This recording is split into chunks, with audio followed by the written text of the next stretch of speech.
दोस्तों नमस्कार, मेरा नाम संजय मग्गू है और मौजूद हैं देश रोजाना के डिजिटल मीडिया मंच पर। आपसे बात करने चला हूं हरियाणा की लोकसभा सीट सिरसा, जहां पर कि इस लोकसभा चुनाव के अंदर 3 बड़े बदलाव होने जा रहे हैं। पहला बदलाव तो ये कि वहां पर भारतीय जनता पार्टी ने अपने जो पुराने सांसद थी सुनीता दुग्गल, उनका टिकट काट करके अशोक तंवर को टिकट दिया। एक ये बदलाव हो चुका है। दूसरा बदलाव ये कि वहां पर 2019 के लोकसभा चुनाव में अशोक तंवर जो कांग्रेस के कैंडिडेट थे वो अब भारतीय जनता पार्टी के कैंडिडेट हो गए हैं। ये बदलाव हो चुका है। और तीसरा बदलाव ये कि वहां पर इंडियन नेशनल लोकदल अपनी एक बड़ी तैयारी में है, जिसके तहत किसी बड़े चेहरे का नाम वो लोकसभा चुनाव में सामने ला सकती है। वो होने जा रहा है। सिरसा लोकसभा सीट आप यूं मान करके चलें कि हरियाणा के एक सिरे की लोकसभा सीट है। वो लोकसभा क्षेत्र जो कि एक तरफ राजस्थान और दूसरी तरफ पंजाब से टच है, इसलिए दोनों राज्यों की राजनीति के अंदर होने वाली हलचल सिरसा को प्रभावित करती है। तो सिरसा का असर पहुंचता है राजस्थान और पंजाब तक।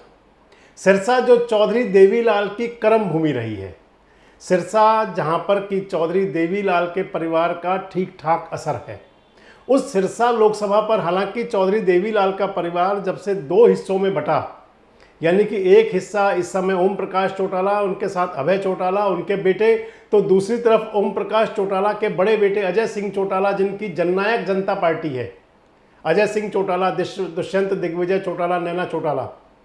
और इस लोकसभा चुनाव के अंदर क्योंकि 2019 में तो इंडियन नेशनल लोकदल को बड़ा डेंट लगा था, तभी पार्टी अलग हुई थी और चुनाव आ गया था और इंडियन नेशनल लोकदल के लिए वो चुनाव किसी प्रकार से ठीक नहीं था। लेकिन अब 2024 के रण के लिए मैंने आपको कल भी अपने वीडियो में दिखाया था और आज की भी जो खबर है वो ये है कि अशोक तंवर जहां जहां जा रहे हैं उनका विरोध हो रहा है। आज वो फतेहाबाद जिले के अंदर थे तो फतेहाबाद में भी उनका विरोध का सामना कई स्थानों पर करना पड़ा। अब ये विरोध किसी पॉलिसी के तहत है, ये किसी गुटबाजी के तहत है, क्या ये विरोध खुद भारतीय जनता पार्टी के लोग करवा रहे हैं क्योंकि दुग्गल मैडम का टिकट कट गया, और या फिर वाकई ऑटोमेटिक विरोध है, ये विरोध बीजेपी का है या ये विरोध अशोक तंवर का है? ये सारी बातें हैं। अब इंतजार वहां पर कांग्रेस के कैंडिडेट का है क्योंकि पिछले चुनाव में कांग्रेस के कैंडिडेट अशोक तंवर थे। अब उनके सामने कांग्रेस से कैंडिडेट कौन आए, इसको लेकर बहुत सरगर्मियां हैं। चर्चाएं तो इस प्रकार की रही हैं कि कुमारी शैलजा यहां से कैंडिडेट हो सकती हैं सिरसा से, क्योंकि वो सांसद रही हैं। कुमारी शैलजा का नाम अंबाला लोकसभा में भी चल रहा है और कल कुमारी शैलजा ने खुद अपने YouTube पर अपना एक वीडियो अपलोड किया और उसमें उन्होंने कहा कि कांग्रेस की समर्पित कार्यकर्ता हूं, जहां से कांग्रेस टिकट देगी, सिरसा से दे या अंबाला से दे, तैयार हूं। आप सुनिए इस वीडियो में क्या कहा था उन्होंने। 1991 में सिरसा के लोगों ने मुझे ऐतिहासिक जीत दी थी। हरियाणा में हाईएस्ट मार्जिन से मुझे जिताया। 2004 में अंबाला के लोगों ने मुझे ऐतिहासिक जीत दी, मुझे करीबन 2.5 लाख वोटों से जिताया, हाईएस्ट था हरियाणा में। उतार चढ़ाव राजनीति में हर जगह होते हैं, लेकिन लोगों का प्यार होता है। अंबाला के लोगों का भी प्यार है, सिरसा के लोगों का भी प्यार है। मेरी हाई कमान अगर मुझे कहेगी चुनाव लड़ना है तो लड़ूंगी, कहेंगे नहीं लड़ना तो मैं नहीं लड़ूंगी, कहेंगे फलानी जगह से लड़ना है तो मैं वहीं से लड़ूंगी। तो कुमारी शैलजा अपनी तैयारी कर रही हैं, अशोक तंवर भागदौड़ कर ही रहे हैं। हालांकि विरोध का सामना करना पड़ रहा है, लेकिन चुनाव के लिए मैंने आपको पहले ही बताया था कि जिनको टिकट मिल चुका है वो अपने हिसाब से अपने प्रचार अभियान में लग गए हैं। लेकिन अब बड़ी नज़र लोगों की इस तरफ है कि इंडियन नेशनल लोकदल वहां क्या करेगी। बड़ी नज़र है कि इंडियन नेशनल लोकदल का प्रत्याशी वहां पर कौन होगा। हालांकि इंडियन नेशनल लोकदल की तरफ से जनवरी के अंदर एक बात कही गई थी कि डॉक्टर सीताराम जो वहां डबवाली के विधायक रहे हैं उनको टिकट मिल सकता है इंडियन नेशनल लोकदल का।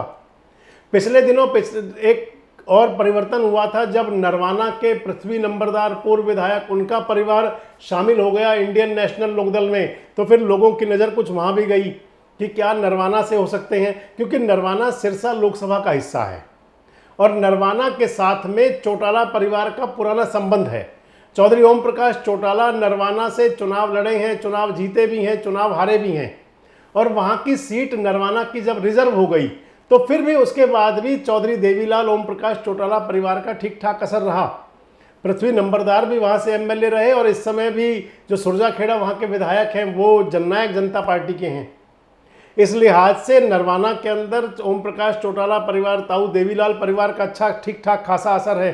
और मैंने आपको बताया कि पृथ्वी नंबरदार का परिवार इंडियन नेशनल लोकदल में जा चुका है। अभय सिंह चौटाला खुद जो सिरसा लोकसभा का क्षेत्र है उसके अंदर अपनी गतिविधियां जितनी उनकी कुरुक्षेत्र की हैं वैसे ही उनकी गतिविधियां सिरसा में भी हैं। और ये तो मैंने आपको बताया ही कि सिरसा के अंदर अभय सिंह चौटाला, ओम प्रकाश चौटाला, इनका असर दुष्यंत चौटाला और अजय चौटाला के परिवार से ज़्यादा है। इस चुनाव के अंदर किसको अपना कैंडिडेट इंडियन नेशनल लोकदल बनाएगी इस पर तो नज़र रहेगी, लेकिन ये जरूर है कि इंडियन नेशनल लोकदल अभय सिंह चौटाला वहाँ के लिए जो रणनीति बनाएंगे नज़र उस पर भी रहेगी। नज़र इस बात पर भी रहेगी कि जो कांडा परिवार, मैंने आपको अपने एक वीडियो में पहले बताया था कि कांडा परिवार की कहीं नज़दीकियां हो सकती हैं अभय सिंह चौटाला के साथ गोविंद गोपाल की, यानी कि गोविंद गोपाल कांडा ब्रदर्स की। अगर वो होती हैं तो वो भी वहाँ के चुनाव को इफेक्टिव जरूर करेगा, क्योंकि सिरसा से खुद गोपाल कांडा विधायक हैं, गोविंद कांडा एलनाबाद से चुनाव लड़े थे भारतीय जनता पार्टी से। रणजीत सिंह चौटाला को टिकट हिसार का मिला है, लेकिन गोविंद कांडा, गोपाल कांडा, उनकी ना वहाँ कोई ध्यान है, ना उनका कोई अशोक तंवर की तरफ कोई ध्यान है। इस लिहाज से नज़र उन पर भी रहेगी, लेकिन चर्चाएं कुछ ऐसी थी कि पुराने गिले शिकवे भुला करके क्या कांडा और चौटाला परिवार एक हो सकता है। अगर वो कॉम्बिनेशन हुआ तो वो भी कुछ अलग कमाल करेगा। अब सबसे बड़ी बात यह है कि सिरसा लोकसभा, जहां मैंने आपको बताया कि अशोक तंवर अपनी तैयारी कर रहे हैं, लेकिन राह में कांटे बहुत हैं। इंतजार कांग्रेस के प्रत्याशी का भी है कि कुमारी शैलजा या कोई और इंतजार अभय सिंह चौटाला की जो वहाँ पर मैनिपुलेटिंग रहेगी कैंडिडेट को लेकर के, चुनावी तैयारियों को लेकर के, उस पर भी रहेगी। तो आपको क्या लगता है कि क्या अभय सिंह चौटाला और इंडियन नेशनल लोकदल सिरसा में निर्णायक साबित हो सकते हैं? क्या अभय सिंह चौटाला और इंडियन नेशनल लोकदल और उनका प्रत्याशी विनिंग कैंडिडेट हो सकता है, और या फिर कांग्रेस बीजेपी दोनों के लिए सिरदर्द बन सकता है? और सबसे बड़ी बात यह है कि क्या इंडियन नेशनल लोकदल का प्रत्याशी कांग्रेस की बजाय बीजेपी के डॉक्टर अशोक तंवर के लिए बड़ी परेशानी बन सकता है? कमेंट्स बॉक्स में अपनी प्रतिक्रिया जरूर दें और इस प्रकार के वीडियोस अपडेट्स के लिए हमारे साथ जुड़े रहे, देखते रहें देश रोजाना। हमारे साथ जुड़े रहने के लिए देखते रहिए देश रोजाना का यूट्यूब चैनल सब्सक्राइब कीजिए। साथ ही देश रोजाना की खबरें सबसे पहले देखने के लिए प्रेस कीजिए बेल आइकन।